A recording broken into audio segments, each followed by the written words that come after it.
po natin ang ating Panginoon. Hallelujah. Amen. Pwede na po tayo makaupo. Pakisabi po sa inyong katabi, congratulations! Nasa kalahati na tayo ng ating 1 year ng ating pag-aaral po sa Full Grace, Year 1. At I was assigned po to share this, title po. Ito po ay pinamagatang. Yan. Pakibasa nga po. The Journey. Alright. The Journey from Here to Eternity. Alam niyo po, na nung sinabi po to sa akin ni Pastor Ferzi, na-excite po ako. Kasi mahilig po kaming mamasyal. Sino po sa mga kababaihan ang mahilig mamasyal? Alright. Wala. Picture, di po ba? And before we proceed po dun sa ating lesson, pwede ba nating balik-tanaw yung mga taong naglakbay ng una sa atin? Alright? I'll be flashing pictures po. And then, huhulaan nyo kung sino to. Dahil kung nauso daw po yung selfie nung araw, posibleng ganito yung itsura nila. Handa na? Alright. 1, 2, 3. Sino? Moses. Next. Moses. Pakibalik mo nga ulit nang makita nila. Sino to? Si Noah. Nagsiselfie si Noah sa ark. Alright. Next. Ito. Abraham. Ito po. Moses. Alright. Sino to? Daniel. Nice. Ito. Si Jonah. Ito. Sino to? Si Joseph. Ayan, may mga pyramid. Next. Sino to? Prodigal son. Medyo naiba po ito, pero may significance yung mga baboy mamaya sa pag-uusap po natin. Alright? And sige nga po, before we continue, pwede mong ibalik anak sa una. Alright. So quickly, discuss po natin yung journey nila. Sa journey nila mga kapatid, nung sila'y naglalakbay, they are looking forward sa isang Mesayang dadating. They look forward to the Messiah na darating. At makikita po natin dito na hindi lang sila nag-look forward, but God allowed them to experience Jesus Himself sa buhay nila. Amen? Noah anak, yung unang picture. Noah, whose name means rest. Diba? God showed him Jesus through the ark. Which ark? The ark means salvation. Sino to? Si Abraham. Abraham got to experience Jesus when God provided a lamb in replacement to his son. Amen? We have Moses. Moses experienced yung pagtawid sa Red Sea, which signifies baptism, the remission of our sins, the cleansing of our sins. Amen. Sino to? Si Daniel. Alam niyo po ba na Daniel, actually hindi lang po nakita sa picture Daniel, yung lions din, it was shut and sealed din ng emperor or gobernador noon. Same with Jesus. When He was in the tomb, it was shut and sealed. Di ba nakwento po sa atin yun ni Pastor? It was sealed by the emperor para po mapatunayan na wala ngang kukuha ng kanyang katawan. But then, He was risen from the dead. Amen. Next. We have Jonah. Jonah experienced or nakita niya yung buhay ni Jesus when He was inside the tomb, belly for 3 days. The same thing that Jesus was in the tomb for 3 days. And then, the resurrection. Amen. Hallelujah. And Joseph, he experienced the sufferings of Christ. And yet, the glory that followed. Amen. And next. Ito po ay, hindi natin to forefathers. Pero, Jesus Himself came. Jesus Himself came to represent a Father that is loving and always there to welcome us home. Amen. What I love about their journey po, Panginoon, what I loved about their journey is actually not not just yung miraculous na pina-experience nila sa kanila ng Panginoon, but the person who was with them all along. Amen. The person that was with them all along. Let us do something different today. Pwede nyo po bang kunin yung cellphone nyo? Alright. Ang gagawin natin is, we take a selfie. Ang galing ng ninang ko. You take a selfie of the person beside you. Okay, bilis. Bilisan po natin ito. Mabilis lang. Kasi po yung ating journey ngayon, 1 hour and a day. Alright, let's do it. Task po natin. Okay. Selfie ka sa katabi mo. Alright. 1, 2, 3.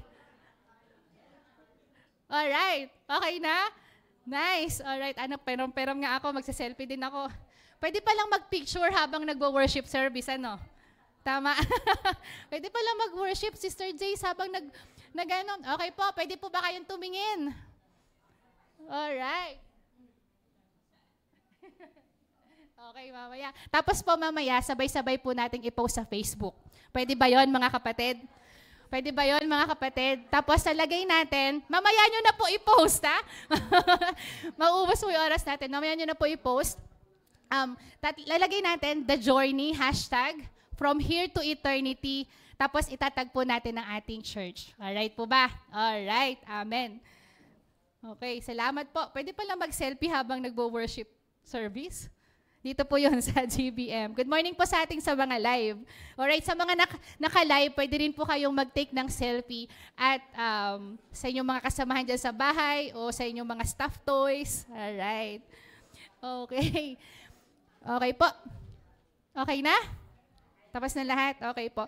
Nung mga nakaraang lesson po, na-discuss po natin, paano tayo na-born again? Ano ang nangyari sa'yo nung tayo ay na-born again? At ano pa ang mangyayari sa hinaharap dahil tayo ay born again na? Ang lesson po natin ay patungkol sa paglalakbay sa iyong bagong kaugnayan sa Diyos sa pamamagitan ni Kristo Jesus. Ang biyahe po natin ngayon ay mahaba. Kaya sabihin niyo po sa katabi niyo, yung ating lesson ngayon, medyo bawal antukin. Pakisabihin mo sa kapatid mo, katabi mo, bawal antukin, wag niyong tutulugan si Jace. Alright, kasi po marami kayong mamimiss na view. Alright, walang tulugan. May kasabihan po tayo. Sabi po doon, a journey of 1,000 miles begin at a single step. A journey of 1,000 miles begins. Pero po sa ating mga Kristiyano, may kasabihan din po tayo. No?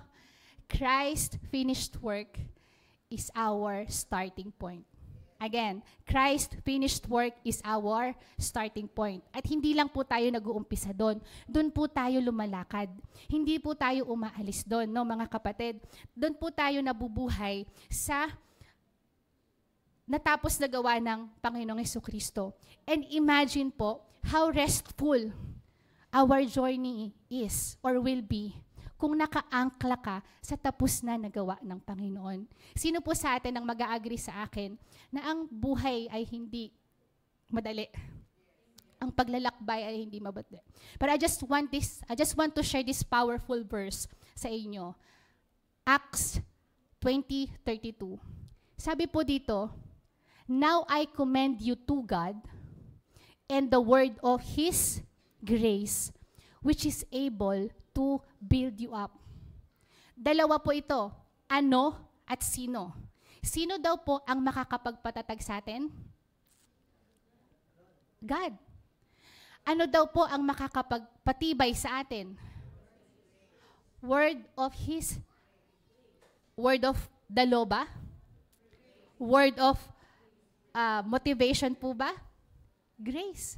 Sabi po doon, the word of His grace. Kaya po ngayon sa GBM po, hindi po tayo umaalis doon, di po ba? Lagi po natin iyong dinidiscuss kasi alam po natin na walang ibang mensahe na makakapagpatatag sa iyo at sa akin, kundi ang mensahe ng biyaya. We are saved by grace, we are sustained by grace, and we are strengthened by grace. Again, we are saved by grace, we are strengthened by grace, we are sustained by grace. Amen. Subukan niyo po na humiwalay o hindi dumepende sa biyaya ng Panginoon. Saan po kaya tayo makakarating? Mga kapatid, sinubukan ko na. Sinubukan ko na po na mabuhay sa mensahe ng law at nakakapagod. Sino po ang nakaka-relate nun? Alam niyo po yung dumating ka sa buhay Kristiyano mo na nagiging relihiyon na lang ang lahat, 'di ba? Sasamba, nakapag-devotion na ako. Uy, tama na, 15 minutes na, tapos na, nakapag-devotion na ako. Naging routinary na lang, naging tradisyon ang lahat. Sino po ako lang po ba? Pero alam niyo po, the message of grace is by revelation. And we thank God kasi po, naibigay sa atin muli ang mensahe ng biyaya ng Panginoon na kung saan yung Christian life mo iba.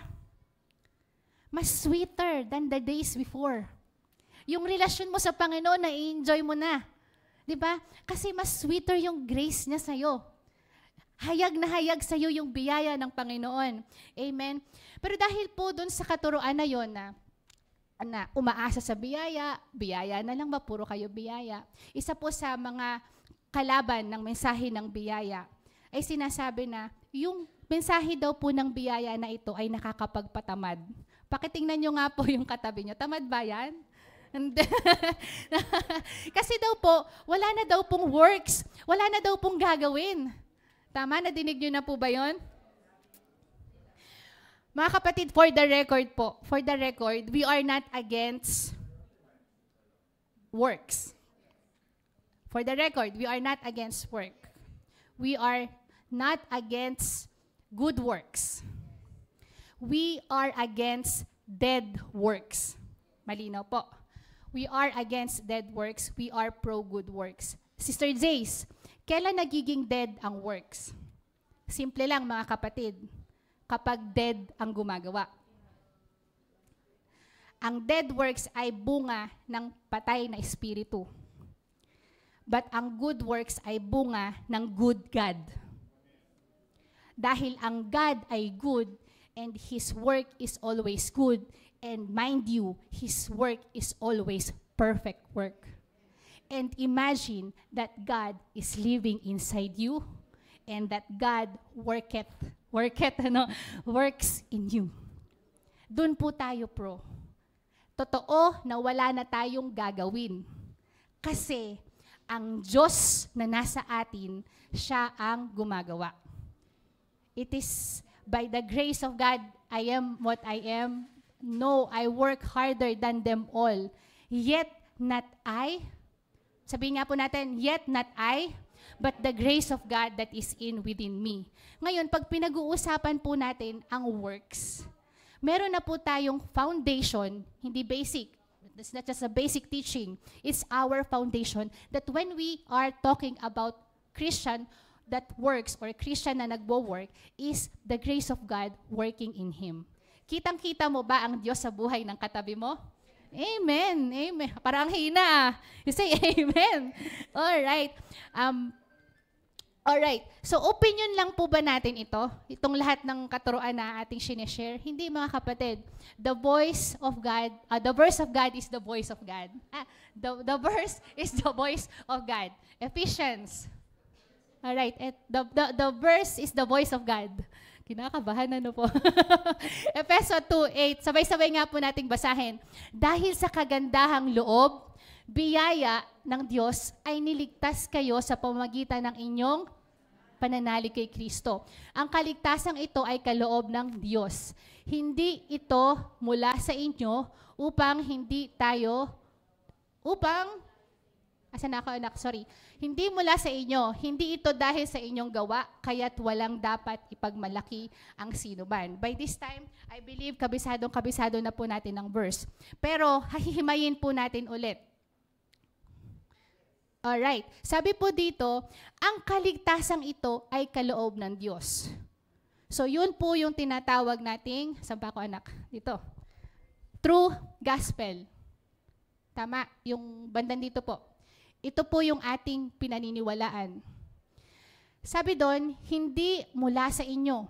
So yung katuruan na nagsasabi na hindi mula sa Diyos, ang salvation na hindi sa biyaya, Lord, tulungan niyo po ako. ito po ay different gospel. Nakuha po. Ngayon, sabi doon, hindi ito dahil sa inyong gawa. So kung ang gawa mo ay idinadagdag mo sa natapos na gawa ng ating Panginoong Hesukristo, ito po ay perverted gospel. Alam na po natin to. Nire-remind lang po natin kasi po ito po yung foundation natin eh. Sabi doon, nang wala tayong dapat ipagmalaki ang sinuman. Pero sabi doon, ang true gospel is by grace alone, in Christ alone, and through faith alone. Nakuha po? Nakuha po mga kapatid. Ngayon, sabi po doon, gusto natin, bakit tayo nagpipreach ng full grace? Kasi gusto po natin ng puro. Puro. Walang halo. Kasi po, sabi doon, bakit gusto natin ng puro? Kaya't walang dapat ipagmalaki ang sinuman. Imagine nyo po na kapag different gospel ang inyong pinaniniwalaan, iniisip mo na dapat kang gumawa para ikaw ay maligtas. Kapag ikaw ang gumagawa, you get the glory. Nakuha mga kapatid?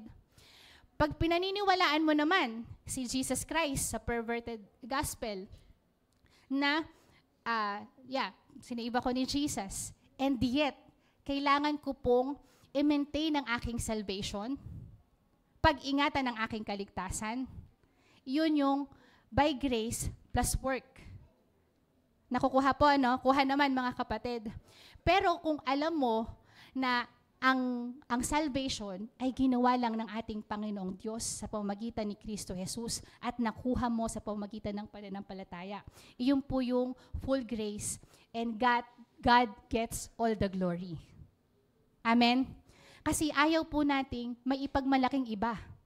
Ang gusto lang po nating matanyag at ang gusto lang po nating mahayag ay ang Panginoong Jesus. Doon sa kabila, God gets half of the glory, ikaw sa'yo, pero gusto po natin ang puro. Amen? Nakuha po. So, ganun din po, hindi lang po sa kaligtasan. Pagdating din po sa blessing, ito rin po yung ating stand. Ang salvation po kasi ay soteria. Okay, soteria sa Greek. Ang soteria po, ang ibig sabihin po nun ay wholeness. Kaligtasan saan? Sa kahirapan, kaligtasan sa sakit, kaligtasan sa karamdaman, kaligtasan sa kabuuan. Ngayon, kapag inisip mo na ikaw ay pinagpapala ng Panginoon, kailangan mong gumawa para mapagpala ka, you're doing it on your self-effort. Nakuha? Kung iniisip mo na ang pagpapala mo ay nasa Diyos ang awa, nasa tao ang gawa, doon ka sa half-half.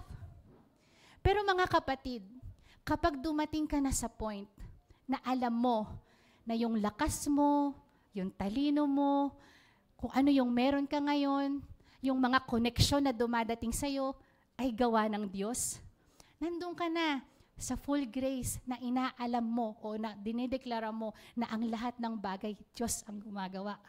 At kapag napagpala ka, alam mo gaano kalaki ang pagpapalang ibinibigay mo sa Panginoon? Buo! Hindi glory to me, half glory to me, pero full glory sa Panginoon.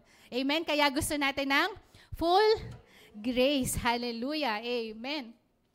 So ibig sabihin po, ang ating pagpapala under full grace is based on the new covenant. God blesses us on the legal ground of the new covenant. Ano yun? Na ang Diyos Ama at ang Diyos Anak ay nag-agree, nagkontrata sila na na tayo po ay pagpalain. He blesses us under the legal ground of the new covenant and no other reason at all. At pag alam mo yon, mga kapatid, pagising mo pa lang sa umaga, Panginoon, maraming salamat po. Aapaw ng pagpapala. Aapaw ng pagpupuri sa Panginoon. Amen, amen. Aapaw ng pagpupuri sa Panginoon. And yun po yung gusto nating mangyari. Amen. So, balik po tayo dun sa Ituloy po natin yung basa sa Efeso 2:10 na kung saan sinasabi po natin na pagdating sa works, it is by the grace of God that is within us. So may works po ba o wala? Meron. But it is God that worketh in me. Nagkakaintindihan po tayo doon, malinaw po tayo doon. So tayo'y nilalang, Efeso 2:10, basahin nga po nating lahat, tayo'y kanyang nilalang, nilikha sa pamamagitan ni Kristo Jesus upang iukol natin ang buhay sa paggawa ng na itinalaga ng Diyos para sa ating noong una pa man. Sabi po dito, iukol natin ang ating buhay sa paggawa ng mabuti. Pakitanong nyo nga po yung kanyang katabi. Sabihin mo ba, kapatid, saan mo ba inuukol ang buhay mo ngayon? Saan natin inuukol ang buhay natin ngayon? Alam ko po sa paggawa po yun ng mabuti. Amen? Na itinalaga. Ano napakaganda po ng salitang itinalaga ng Diyos para sa atin. Sa amin po ng mga nanay, nagbuntis na po kami minsan. Ako po ay 3 beses po ako nagbuntis. Tapos sabi po namin ni Paul habang pinagbubuntis po namin ng aming mga anak, paglaki nito, gusto ko maging doktor to. Si yung huli ko, 3 anak ko, isa hindi, mami.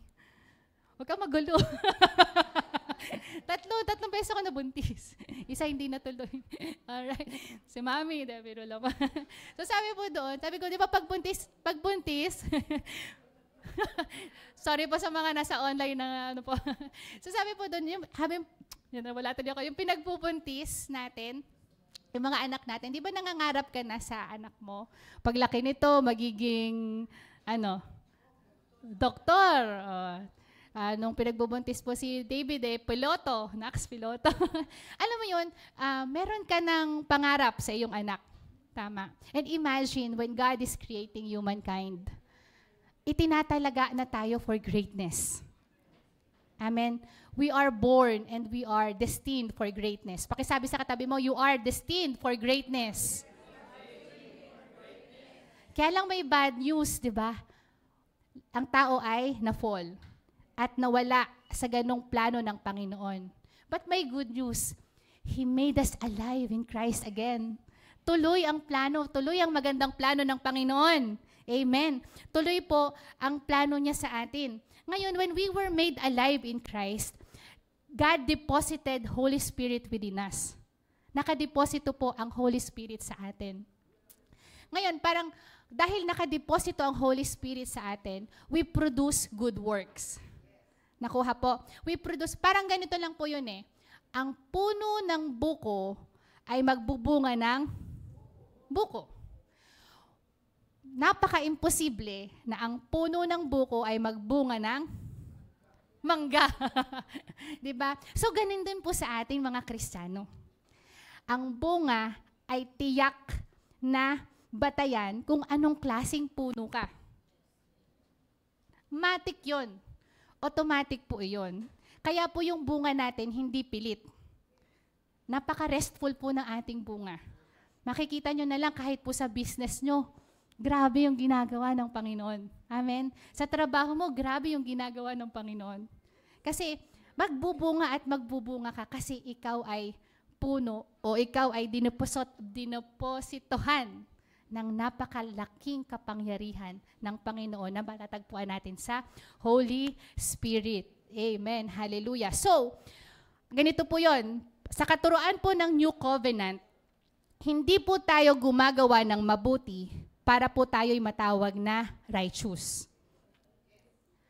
We were made righteous na kaya tayo nakakagawa ng mabuti. Magkaiba po yon. Ang unang paniniwala ay nakakapagod. Kasi gawa ka ng mabuti para lang maging karapat-dapat ka sa Panginoon. Pero under the new covenant of grace, it is restful. Kasi po, you are standing on the finished work of Jesus where you have been made righteous already by faith in Christ. Amen? Kaya, paglakad mo pa lang sa opisina mo, paglakad mo pa lang sa business mo, paglakad mo pa lang sa eskwelahan nyo, nagre-reflect na yung biyaya ng Panginoon, di ba? Mukha mo pa lang, kitang-kita na nagsashine na ang biyaya ng Panginoon. Amen. Amen. Opo, napakabuti ng Panginoon. Basahin po natin ito, sabay-sabay. Ang mabuting gawa ay hindi ugat ng kaligtasan, kundi bunga ng kaligtasan. Hindi ka gumagawa ng mabuti para maligtas. Gumagawa ka ng mabuti dahil ikaw ay ligtas na. Ang kaligtasan ay hindi premyo, kundi regalo. So ito po ay mababasa sa Ephesians. Basahin po natin sa New Living Translation. Maganda po ito. God saved you by His grace when you believed. And you cannot take credit for this. It is a gift from God. Salvation is not a reward for the good things we have done, so none of us can boast about it. Jeremias 13:23. Ito po ay na-share na po sa atin ni Sister, ni Pastora Fao nung nakaraan. Pastora Fao nung nakaraan. Sabi po dito, mababago ba ng taga-Ethiopia ang kanyang balat? So ang balat po pala ng taga-Ethiopia ay ganyan. O ng leopardo ang kanyang mga batik? Kung gayon ay makagagawa rin kayo ng mabuti, kayong mga sanay gumawa ng masama. Napaka-imposible po sa patay na spiritu ang mag-produce ng kahit anong maganda. Kasi patay nga po siya. So hindi po talaga natin aasahan. Nagkakaintindihan po. Hindi po talaga tayo aasahan unless na lang na dumating sa kanila ang word ng God at kilusin sila ng Panginoon, dun po magkakaroon ng regeneration. So kaya po, nag-aasahan tayo ngayon na may bunga tayo. Biro lang po. Kasi po tayo po ay born again na. Kaya lang po, hindi po talaga tayo dapat tumitingin agad sa bunga. Kaya lang, talaga sa paningon ng Panginoon, alam niya na kung sino tayo. Wala po talaga tayong mapapatunayan sa Panginoon kasi siya po talaga yung gumawa. Kaya lang po, bakit mahalaga ang bunga? Kasi po yung mga nakapaligid po sa atin. Ang mga nakapaligid po sa atin, by default, ang mga tao ay tumitingin sa kanyang sa kanyang kapwa. Di po ba? So kaya nga po tayo na nasa biyaya ng Panginoon, dati mapanghusga tayo. O ako lang ba? Pero ngayon, hindi na. Kasi naunawaan mo na yung biyaya ng Panginoon. Na ang gusto mo na lang ay ibahagi sa Kanya ang biyaya ng Panginoon kasi yun na lamang ang dahilan para siya ay matransform. Amen. Amen po, mga kapatid. Alright. Basahin po natin. Kaya po yung mga asawa nyo, hindi nyo po talaga yan mababago. Di ba? Unless na lang na ang Panginoon ang bumago. Tinry na po ni Paul. Tinry na po. Hiniwalayan na po ako, pero lang. Tinry na po, di po ba? Hindi po talaga natin sila mababago. So, kaya po sa mga kabataan na balang araw ay mag-aasawa, yun po ay hinihiling sa Panginoon. Na po? So, as is, where is yan? Kaya po, ayun. So, basahin po natin. Kung ang paraan ng kaligtasan ay paggawa ng mabuti, walang maliligtas, sapagkat lahat ay nagkasala, walang matuwid kahit isa. May verse po ba? Meron. Roma 3:10. Walang matuwid, walang kahit isa. Roma 3:23. Sapagkat ang lahat ay nagkasala at walang sino mang nakaabot sa Lucas 18:19. Walang mabuti kundi ang Diyos lamang. Basahin po natin. Ang kaligtasan, tandaan, ay hindi premyo ng ating sariling kabutihan sapagkat wala tayong sariling kabutihan.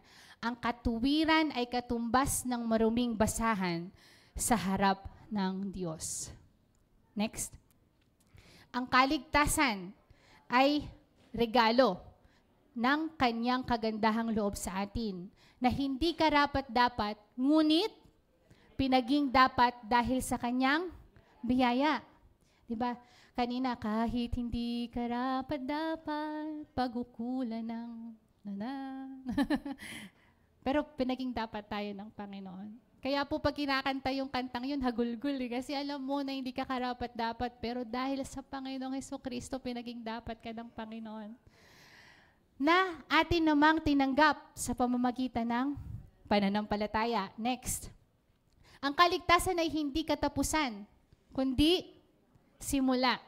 Matapos na tunay na maligtas ang isang tao, ito'y hudyat ng isang bagong paglalakbay sa bagong buhay na kaloob ng Diyos sa Kaniya. Amen. Amen. Next, tandaan. Hindi ka naglalakbay patungo sa kaligtasan. Ulitin, hindi tayo naglalakbay para tayo ay maligtas. Ikaw ay naglalakbay sa landas ng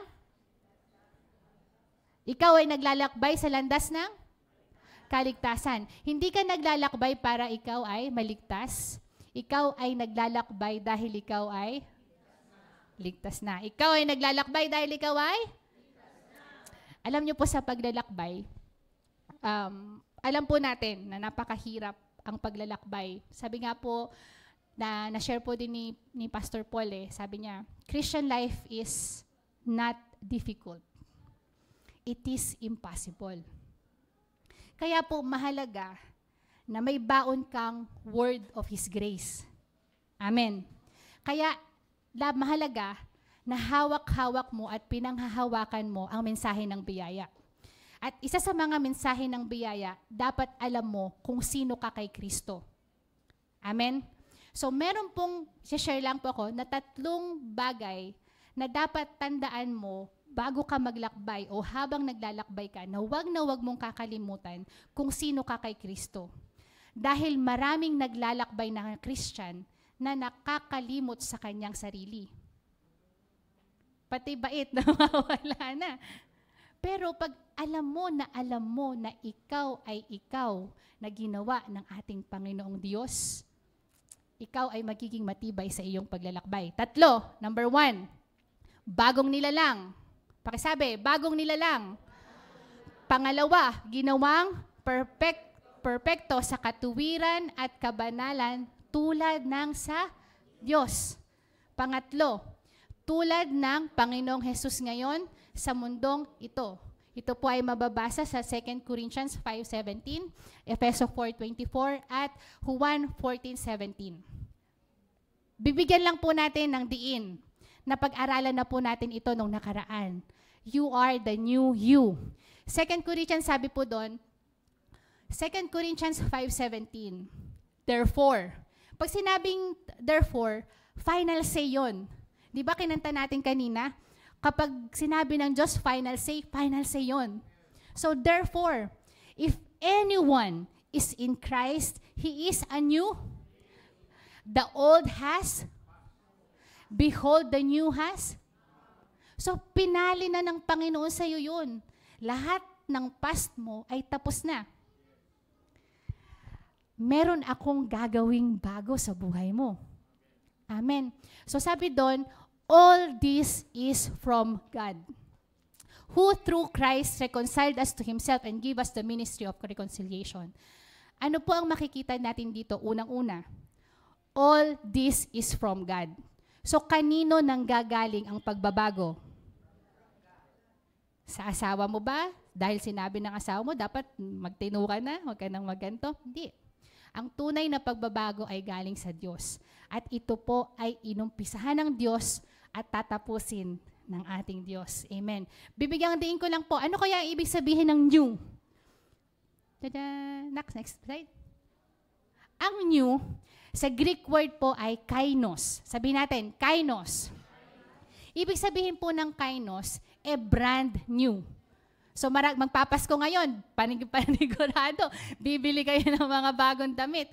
O pwede rin po, tumatanggap din po ako ng regalo, mga bagong damit. Pwede rin po, okay, o pinagsawaan nyo ng damit. Basta may regalo ako, okay na. Biro lang po. Brand new, recently made. At ito yung maganda mga kapatid, superior. Quality niya, superior. At ito pong salitang new ay ibinangga sa creature. You are new creature. Ang creature po sa Griego ay kitisis. Hindi kiti-kiti. Kitisis. Na ito pong word po na ito ay ginamit nung creation of the world na alam natin that God created something out of nothing. So ano ibig sabihin nun? God created you anew. Hindi ka po recycled. Nagkakaintindihan? Hindi ka po improved version. Nakuha. Hindi ka po recycle na inulit lang gamitin at pininta-pintahan. Ikaw po ay bagong nilalang. Pakisabi sa katabi mo, bagong nilalang. At ito pa maganda mga kapatid. Pag yung verse na yon ay ibinangga mo pa sa Ephesians 2:10, sabi po doon, for we are His workmanship. Sabi po natin, kapag ang Diyos ang gumawa, He is a good God. He is a perfect God. So pag gumawa siya, perfect. Hindi basta-basta. Hindi pipitsugin, hindi cheap. Nakuha po. Sabi doon, workmanship ay galing sa salitang or Greek word na poema. Kung saan po yung poem, yung tula, ay galing doon. It carries the idea of something that is artfully created. Ano yung ibig sabihin noon? Na tayo ay ginawa ng Panginoon, artfully created anew. Amen? So, kapag mayroong isang tao na nagsasabi sa'yo, ganyan ka lang, hindi ka papayag. Tama? Ganyan ka na naman, ganyan ka lang eh. Di ba? Kasi, hindi yun yung voice of truth mo. Ang voice of truth mo, I am a new creation. Amen. Can we say amen? Next. So, ano ang dapat nating gawin? Ayun eh. Ayaw nila nang gagawin eh, kasi by works daw. Pero alam nyo, walang gagawin just to simply put on. Ibibihis mo lang ang bago mong pagkatao. Ephesians 4:26, and put on the new self created after the likeness of God in true righteousness and holiness. Amen, mga kapatid? Next verse. Ay, yan. Sabi po dito, ito napakaganda po ng pagkasalin sa true, sa the Passion Translation. Sabi po dito, and to be transformed as you embrace the glorious. Alam niyo yung glorious? Pag sinabi pong glorious, walang pangit doon. Glorious eh. Idea of something na napakaganda. Christ within as your new life. Ulitin natin. And to be transformed as you embrace the glorious Christ within as your new life and live in union. Pag sinabi pong union, matindi pa to sa mag-asawa na pinag-isa ng Diyos. So tayo at ang Diyos ay pinag-isa niya. Kasi pareho na tayo ng Espiritu, buhay na po yung Espiritu natin. For God has recreated you all over again in His perfect righteousness. And you now belong to Him in the realm of true holiness. Can we say amen? Amen. Tinatayuan lang yon mga kapatid. Pagising mo sa umaga, kung gusto mo, ito yung Bible, tapakan mo. I stand on your word that I am a new creation. Amen. Next. Ephesians, Amplified, maganda mga kapatid. And put on the new self. Ano ba yung new self? The regenerated and renewed nature. Created in God's image. God-like. In the righteousness and holiness of truth. Ito, living in a way that expresses to God your gratitude for salvation. Sino po ang grateful sa kaligtasan niyang natanggap? Amen. I am grateful for the salvation that God purchased or Christ purchased in me. And every day, we just let the Holy Spirit na mag-reflect sa atin iyon. Amen. Amen. Next. Ito ang pinakamaganda. Ano mga kapatid, na-share po to ni Paul nung nakaraan. But this is a powerful verse for me po. Malakas ang tama nito sa akin. Kasi sabi doon, because as He is, so are we in heaven, in this world. Our destination po talaga is kasama ang Panginoon. Pero po sabi dito, as He is, kung sino si Kristo ngayon, iyong ka. Kung sino si Kristo ngayon, iyon ka. Amen? Sabi po dito, Tanungin po natin ang ating sarili, righteous ba si Lord? If Jesus is righteous, so am I. Biblia po ang nagsabi noon. Iyon ang sabi ng Diyos. Amen. Can you say amen? Reigning ba si Jesus? Nagre-reign ba si Jesus? Mga kapatid, if Jesus is reigning, so you are. Sabi mo sa kapatid mo, you are reigning. Kasi mga kapatid, when you reign, yung addiction mo hindi. When you reign, yung kahirapan sa buhay mo hindi. Can I have an amen? When you reign, yung bad habits mo hindi.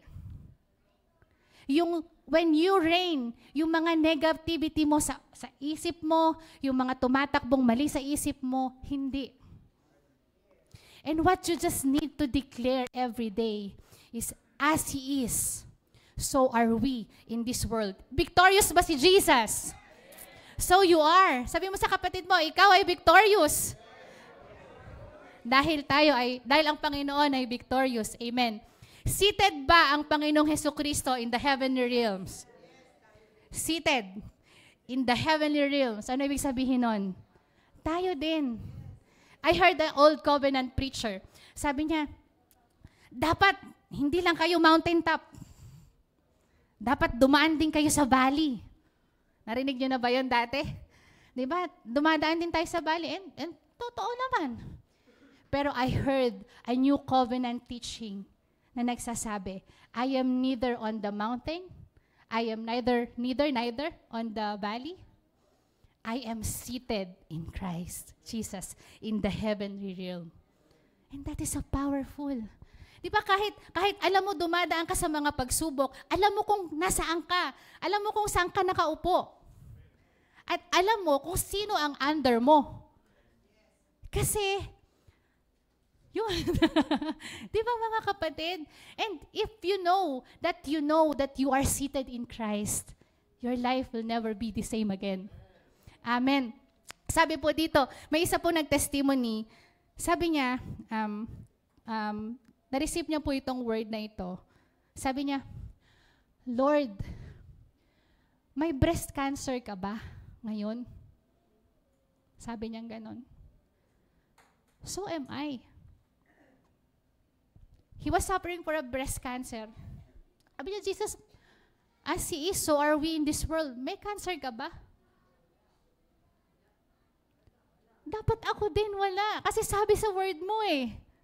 Amen? Can we say amen? Kasi sabi sa word mo eh. Alam niyo, she kept on declaring, kinuha niya by faith yung word na ito. And she was healed. Amen? Because believers believe. Wala po tayong ibang gagawin kundi maniwala kasi yun yung job description natin. Paniwalaan lahat ng natapos na gawa ng Panginoon para sa atin. Amen. Pwede po ba nating palakpakan ng ating Panginoon? Hallelujah. Thank you, Lord. As you are, so are we in this world. Kaya nga po sinasabi sa Galatians, we walk by the Spirit. We walk by faith and we walk by the Spirit. So, hindi po natin tayo nasa flesh. We just need to put it on. At alam nyo mga kapatid, kasi everything that's happening on the Spirit, nagtatransform po yun sa natural world natin. Nakikita yun sa world.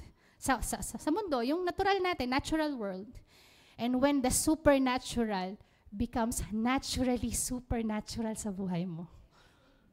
Amen. It's an effortless. Kaya nga po natin sinasabi, it is a restful Christian life when you know the message of full grace. Amen. Hallelujah. May 3 pong klase ng paglalakbay. Nakakaisang oras na po ba ako? May 3 oras. Kasi po, kailangan ko pong maputol dito sa verse na ito.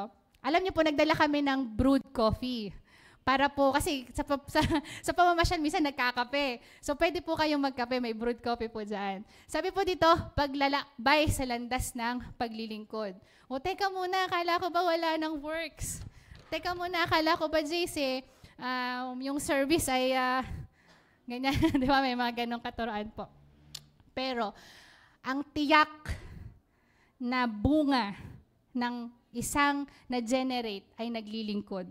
Alam mo kapatid, kahit pigilan mo yan, hindi mo mapipigil maglingkod yan. Kasi nag-uumapaw ang kanyang pasasalamat sa Panginoon. Kaya tayo po kung mapapansin niyo po sa GBM, hindi tayo nagpipilitan. Tama ba? Kasi gusto nating mag-attend. Gusto nating magbasa ng Biblia. Gusto nating mag-worship. Gusto nating magpuri. Gusto nating magbigay. Gusto nating may participation tayo kasi alam natin yung ginawa ng Panginoong Hesukristo sa atin. Amen. Meron pong napakadaming mga tao noong araw na naglingkod sa Panginoon at napaka-mighty ng ginawa nila. Minsan, wow, ang galing ng ginawa niya sa Panginoon, di po ba?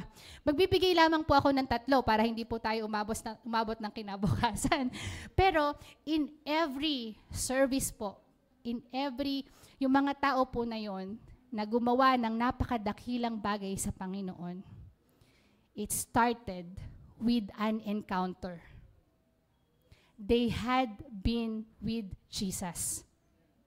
Yun ang sikreto. They had been with Jesus. I'll be giving 3 Bible characters po. And number 1 is woman with alabaster jar of perfume. Ito po ay matatagpuan sa Luke 7:47. Pero sa Luke 7 verse 37, ang sabi po dito, a woman in that town who lived a sinful life. I love it when Luke, nung sinulat po ito ni Luke, kasi it was an unnamed woman. Alam mo yun na hindi ka pinapangalanan ng Diyos sa mali mong ginawa.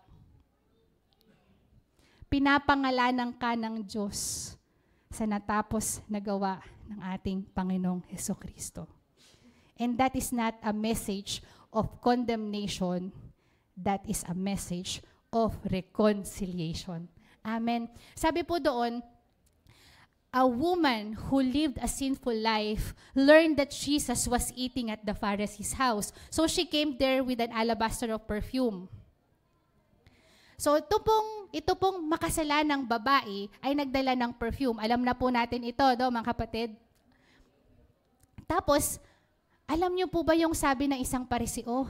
Sabi ng isang Pariseo, kung alam lang ni Jesus na napakarumi ng babaeng iyan. 'Di ba? Tapos, ang sabi ni Jesus nagkwento si Jesus, sabi niya, may 2 tao. There are 2 men na nangutang. Isang 500 denarii, magkano po yung isang nangutang? 50. 550 denarii. Pareho po silang hindi makabayad sa utang nila. At ano po yung ginawa nung nagpautang? Pinatawad. Sige, hindi nyo nababayaran niyan. Sabi ni Jesus, nagkikwento siya. Ano po ang tanong ni Jesus? Sabi ni Jesus, who do you think would love him most? Yung nangutang ng 500 at pinatawad? O yung nangutang ng 50 na pinatawad? Ano po ang sagot? Yung umutang ng 500. Tapos sabi niya sa Luke 7, pwede po ba nating tingnan ang nasa TV? I tell you, sabi niya, sinasabi ko sa inyo ngayon, her sins, and they are many, have been forgiven, so she has shown me much love. But a person who is forgiven little shows little. Kaya po, ang GBM teaching ministry, we are preaching hard on total forgiveness. Kasi po, naniniwala po kami sa bersikulong ito na ang secret of loving Jesus is when you know how much you have been forgiven. Tinuturo po natin, past, present, future, pinatawad na ng Panginoon. Kasi po, kung papaniwalaan mo na yung past mo lang ang pinatawad ng Panginoon, at tatrabahuhin mo yung mga susunod mong kasalanan sa pamamagitan ng penitensya, sa pamagitan ng pag-alaala sa lahat ng kasalanan mo at kailangan mong i-recite, confession. Hindi po doon nakabase ang pagpatawad ng Panginoon. We were forgiven because, or not just because, the mercy is served. We were forgiven because the justice is served, but on the body of Jesus Christ. Hindi po tayo pinatawad dahil, mahabagin ako, pinatawad na kita. Hindi ganon, mga kapatid. May nagbayad po ng ating kasalanan. At yung pagkabayad ng kasalanang iyon ay overpayment. Kung makikita lang po natin kung ano yung ginawa ni Jesus sa cross, kung nasaksihan lang po natin, kung gaano po siya naghirap sa cross, malalaman po natin na overpayment ang ginawa niya. Alam niyo, mga kapatid, yung kasalanan ko, past, present, at future, galit ang Diyos sa kasalanan. Pero sabi doon, the Lamb who takes away the sin of the world. Ibig sabihin, hindi lang binayaran ng Diyos ang kasalanan ko, kundi ng buong mundo. Binayaran niyo na ng Panginoong Hesus. And imagine, gaano kagalit ang Diyos Ama sa kasalanan na yun yung kinuha ng Panginoong Hesukristo nung namatay po siya sa krus ng Kalbaryo. Kaya alam niyo, mga kapatid, nung sinabi niya na God, my God, why have you forsaken me? Kasi dala-dala niya lahat ng kasalanan na sobrang galit ang Diyos. So yung wrath of God na buhos sa katawan ng ating Panginoong ni Kristo, and mind you, wala siyang tinira. Walang tinira ang Panginoon. Bayad po yun lahat. Kaya po, ang confession po natin is not confession of sins, but confession of our forgiveness sa ating Panginoon. Father, kapag nagkakasala ka, Lord, we thank you that my sin is forgiven because of what Jesus did on the cross, and I believe it. I believe it. Kasi yun ang final word ng Panginoon. Sabi po sa kanta natin kanina, mayroon siyang final say. At ang final say ng Panginoon, pinatawad na kita. Neither I condemn you. Go and sin no more. Kasi alam mo na sa bago mong pagkatao, ikaw ay binago na ng Panginoon. Amen. Can I have an amen? I tell you, her sins, they are many, have been forgiven. So he has shown me much love. But a person who is forgiven little shows a little love. So yung makikita niyo po, yung mga naglilingkod sa Panginoon ng grabe. Grabe po yung ginawa ng Panginoon sa kanila. Sa akin po, grabe yung ginawa ng Panginoon sa akin. Amen? Next po, si Zaccheo. Ito po, hindi ko na po masyadong ibibigyan po ng oras dahil ito po yung na-discuss last week. Dumating kay Zaccheo ang kaharian ng Diyos. Na-encounter ni Zaccheo ang Diyos. Kaya po Panginoon, ang kalahati ng aking mga pag-aari ay ibinigay ko sa mga dukha. At kung sa pamagitan ng pandaraya ay may kinuha ako sa kanino mang tao, babayaran ko ng ilan? Ilang 4. Amen. Dito po ako magtatapos sa tatlong kwento. Pero makikita po natin dito, nasabi po sa Filipos, sapagkat ang Diyos ang kumikilos sa inyo upang naisin at isagawa ang kanyang kalooban. Panoorin po natin ang huling Bible character.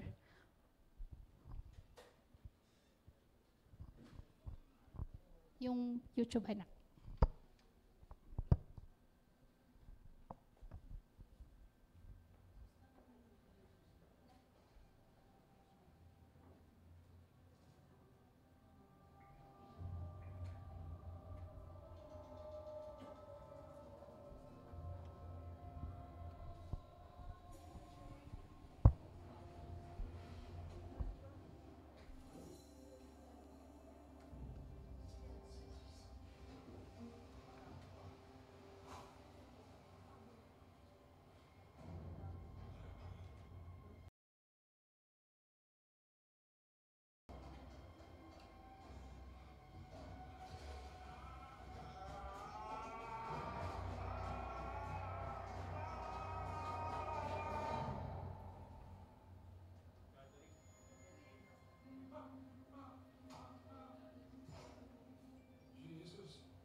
Amen. Palakpakan nga po natin ang ating Panginoon. Ito po ay istorya ng isang man sa Gerasenes. Sinearch ko po kung paano pronounce yung Geranese. Gerasenes sa English po. And Mark described this man as, ito po ay nasulat sa Book of Mark. Number 1, nakatira po siya sa sementeryo. Ang sementeryo po, sige, number 2, no one could bind him anymore, not even with chain. Ibig sabihin nun, mga kapatid, hindi na siya napoposasan. No one was strong enough to subdue him. Ibig sabihin po nung subdue sa Greek word ay parang hindi na nila matame yung wild animal, bear, boar, hindi na nila mapa-amo. Ang pinakamasakit is night and day among the tombs. Napakadilim po sa sementeryo. And in the hills, he would cry and cut out himself with stones. Nakita natin kanina. Ibig sabihin, siya, yung taong sinasaktan niya na yung sarili niya dahil siya ay in-empower ng demonyo sa kanyang katawan.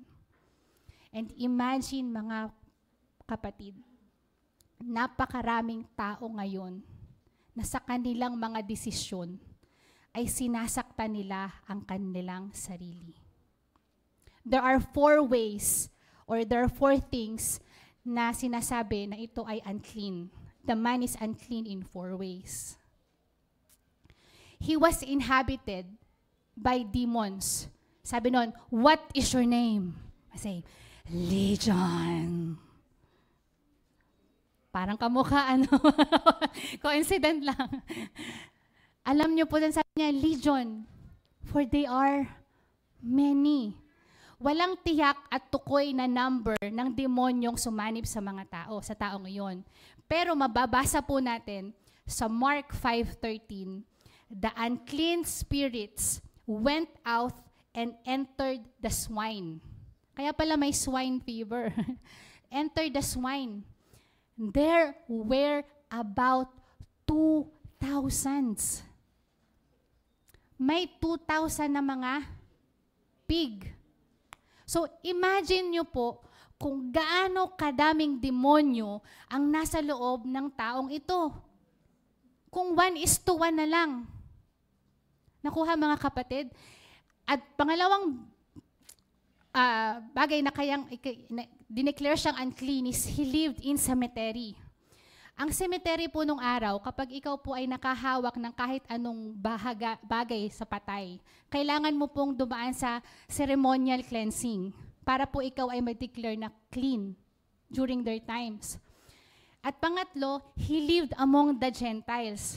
Dahil po nung panahon na yon, ang turing po sa mga hintil ay marumi. Kulang na lang, ituring na lang baboy ang mga hintil po nung araw ng mga Hudyo. And number 4, he lived among the pigs.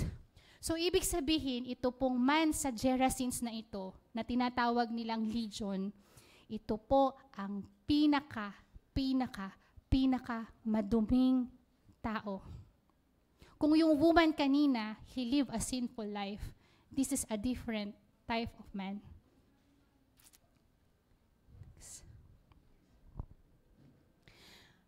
Pero bago po ang istoryang ito, ito po ang pinakamaganda. Alam niyo po yung istorya ng Panginoong Hesukristo na siya po ay natutulog. Tapos may dumating na bagyo, nasa boat sila. Tapos sabi nung mga disciples, Lord, don't you care na malulunod tayo? Diba sinisipa ang Diyos, sinisipa ang si Christ. Don't you care naman? Kasi Satan was stopping Jesus to go and heal this man. Pero alam niyo yun, mga kapatid, bago pa naglakbay ang Panginoong Hesukristo sa lugar na Gerasenes. I love it when Jesus said, let us go over the other side. Alam niyo po, kung makikita niyo po dito, mga kapatid, dito na lang po ako. Dito po nagpipreach si Jesus. Sa gitna po doon po nangyari yung storm. And pinuntahan niya at sinadya niya si Legion, kung yun ang pangalan po natin sa kanya. Pero sabi niya, let us go over that side. Kasi at the back of Jesus' mind, meron siyang lalakbayin at papagilingin sa lugar na iyon. Amen. Devil stopped him, pero hindi napigil ang pagmamahal ng Panginoong Jesucristo sa kanya. Jesus, next page. Jesus, He has gone distance to heal this man. Amen. Jesus crossed the entire Lake of Galilee just to heal this man, despite the devil trying to stop him with the storm. He traveled a great distance just to minister healing to that man and set him free. That's the kind of loving Savior He is. Next. And He has gone distance to heal you. Amen. Just as Jesus went a long way to heal one man, He went to great lengths to the point of death to purchase liberty, to purchase blessings, to purchase help for you. No sickness, no circumstance is greater than what He has already done for us. Amen. Pwede ko po man tawagin ang music ministry. Kanina po, sabi natin, pinakita po natin yung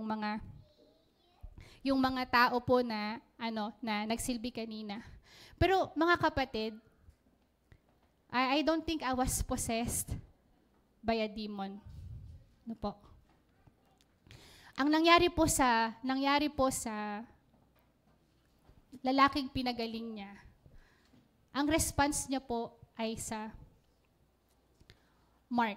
Sabi doon, Jesus, sama mo ako sa'yo. Yun ang gusto niyang mangyari. Kahit saan dumating o pumagpunta ang Panginoon, Lord, sama mo ko. Who would have reject Jesus kung ikaw yung nakatanggap ng ganong pagpapagaling? He begged him to come. O be with him. Pero ang sabi ni Jesus, go home to your friends and tell them how much the Lord has done for you and how He has shown mercy on you. So the man went away and began to tell in the Decapolis how much Jesus had done for him, and all the people were amazed. Akala ko po, yung Decapolis nung araw na dati ay isang lugar lang. Akala ko po munisipyo o isang city lang. Ibig sabihin pala ng Decapolis ay 10 cities. Deca means 10. And police. Decapolis. There are 10 cities. Alam niyo mga kapatid yung nilakbay nung pinagaling naman na yon? 10 cities. Ganun na lang, and he preached what God has done for him. And that's the same message that we are living today. Ano ba ang ginawa ng Panginoon sa atin? At tayo po ay magproklama ng napakagandang biyaya ng ating Panginoon. Hindi po ako nasaniban ng anumang demonyo nung araw, but I know I was unclean.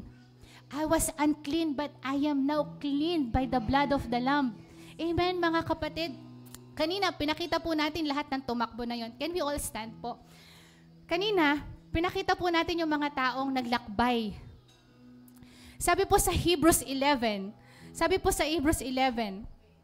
by faith, Abel, by faith, Enoch, by faith, Noah, by faith, Abraham, by faith, Isaac, by faith, Jacob, they all get that same grace we have today by faith. And they ran their lap. Alam mo yun, tumakbo si Abel. I'll run my lap and I'll proclaim God's message. Pinasa niya po sa mga tao hanggang sa napunta kay Enoch yung baton. Di po ba? At pagdating kay Enoch, pinasa niya nung pagkatapos niya tumakbo. At same message, it is the message of Jesus Christ. By Noah, pinasa niya po hanggang sa makarating kay Abraham. Si Abraham, pinasa niya kay Enoch. And they run their lap. And we will also be running our lap. Dumating kay Jacob, kay Isaac, kay Jacob, dumating kay David, hanggang dumating kay Jesus. Jesus ran his lap. And he served a God with all his might, with all his heart, and with all ng kanyang buo. At mga kapatid, sa atin dumating na. Alam mo yun? Pinasa kay Pastor Virgin. Tumatakbo ngayon si Pastor Virgin. Nadala yung mensahe ng biyaya. Pinasa niya kay Janela, hanggang sa maging anak ni Janela. Pinasa niya kay Eva, pinasa niya kay Sister Gachi, pinasa niya sa'yo yung mensahe ng biyaya ng Panginoon. And what we do, we just run the race. Amen. Ano ba yung race na pinatatakbuhan sa atin ng Panginoon? Paano natin gagawin yun? Next. Sabi dito sa Hebrews 12:1, therefore, since we are surrounded by such huge crowd of witnesses to the life of faith. Sabi po doon, kung mapapansin nyo, tayo po tumatakbo ngayon, yung mga nauna sa atin, imagine an oval. Yung oval, nakatingin sila sa atin. They are cheering us up. Di ba? Takbo! Takbo, Elpidio! Takbo! Di ba? Takbo, Pau! Takbo, Santi! Di ba? Takbo, Pete! Takbo, Johnny! Amen. And how do we run that race po? Sabi sa Hebrews 12:2, we do this by keeping our eyes on Jesus, the champion and the author and the finisher of our faith. We just run na knowing na nakatingin ka sa Panginoong Hesukristo. Amen. Ano po ba yung pinatatakbuhan sa atin ng Panginoon? Sabi sa next verse, however, can we read this all together? However, I consider my life worth nothing to me. My only aim is to finish the race, that complete the task the Lord Jesus has given me. The task of testifying to the good news of grace. Amen. Hallelujah. Palakpakan nga po natin ang Panginoon. Lord, hallelujah! Oh, we thank you, Lord. Hallelujah. We thank you, Jesus. Panginoong Jesus, maraming salamat po at tinakbo mo po ang love mo, Lord God. Thank you for your finished work, Lord Jesus. And today, Panginoon, we will all be singing that we will be running, not by might, not by power, but by your Spirit. Let's all sing together. Hallelujah. Of the earth, to the depths of my heart, let your mercy and strength be seen. You called me to your purpose. Hallelujah, Lord Jesus. As angels understand, for your glory may you draw men as your love and grace. Come on, let's lift our hands to Jesus. And I will run to you, to your words of truth, not by might, not by power, but by the Spirit of God. Yes, I will run the race till I see your face. Lord, let me live in the glory of your grace. Someone let's sing, and I will run. And I will run to you,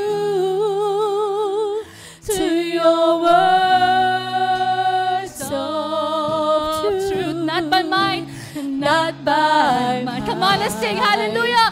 Not by power, but by His Spirit, but Lord by the Jesus. We Spirit exalt your name. We glorify your name. of God. Hallelujah.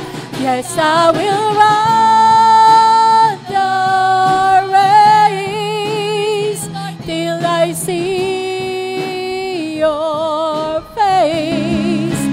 Lord, let me live in the Oh, let us live. glory. Lord, let me live in the glory. Lord, let me live in the glory of your grace. Glory to God. Hallelujah. Praise you, Jesus. Praise your name, Jesus. The name above all names. Hallelujah.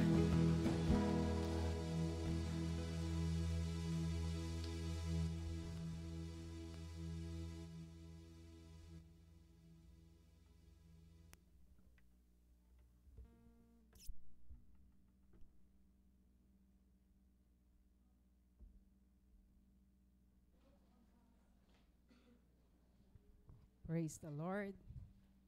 Glory to God.